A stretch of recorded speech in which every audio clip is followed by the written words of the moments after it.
Merci. La parole est à Thierry Benoît. Merci, Monsieur le Président. Ma question s'adresse au ministre en charge de l'énergie, Monsieur Éric Besson. Les Français l'ont remarqué ces derniers jours, les prix des carburants ont retrouvé leur niveau record de 2008 avec des prix affichés à la pompe à 1,49 € le litre pour le samplon 95 et 1,33 € pour le litre de gasoil.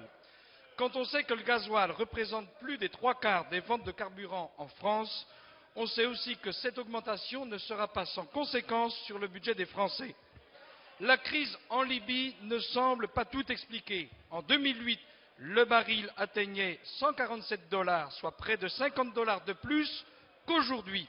Et pourtant, les prix à la pompe sont comparables. Pour le groupe Nouveau Centre et apparentés, des éclaircissements apparaissent nécessaires, car le budget des ménages n'est pas un puits sans fond dans lequel on pourrait venir puiser. Monsieur le ministre, nous souhaitons vous alerter sur cette situation difficile pour les ménages français, notamment ruraux, qui dépendent de leur voiture pour leurs déplacements.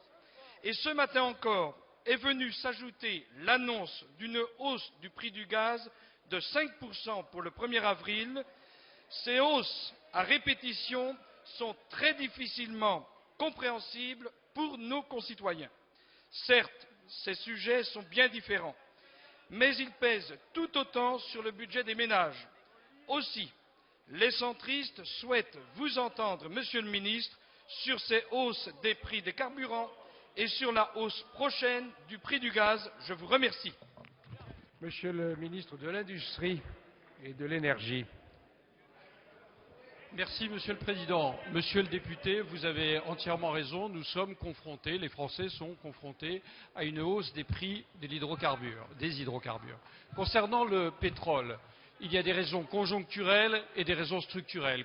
Les raisons conjoncturelles sont liées à la crise que connaissent un certain nombre, crise politique, révolution, que connaissent un certain nombre de pays producteurs qui suscitent des tensions sur les prix que vous connaissez. Crise aussi structurelle par certains aspects, dans la mesure où la reprise économique, la demande de pétrole d'un certain nombre de pays émergents, je pense notamment à la Chine et à l'Inde, pèse de façon régulière sur l'augmentation des prix. Nous allons, ne nous le cachons pas, vers une ère de pétrole cher ou relativement cher, 100 $ le baril. Alors, qu'est-ce que nous faisons concrètement, de façon conjoncturelle? Nous dialoguons avec les pays producteurs. J'étais la semaine dernière à Riyad, l'OPEP et l'Arabie Saoudite. Oui, j'étais à Riyad dans le cadre du dialogue producteur-consommateur. L'OPEP a décidé d'assumer toutes ses responsabilités. Il y a des capacités de production de 5 millions de barils supplémentaires, soit 3 fois la production de la Libye. Il faut d'abord rassurer nos concitoyens, il n'y a pas de risque sur l'approvisionnement en pétrole de la France. Il faut aussi, de façon structurelle, atténuer notre dépendance à l'égard du pétrole. C'est ce que nous faisons par la promotion du nucléaire civil, c'est ce que nous faisons avec Nathalie Kosciusko-Morizet par la promotion des énergies renouvelables et des économies d'énergie. Concernant le gaz, la situation est un petit peu différente.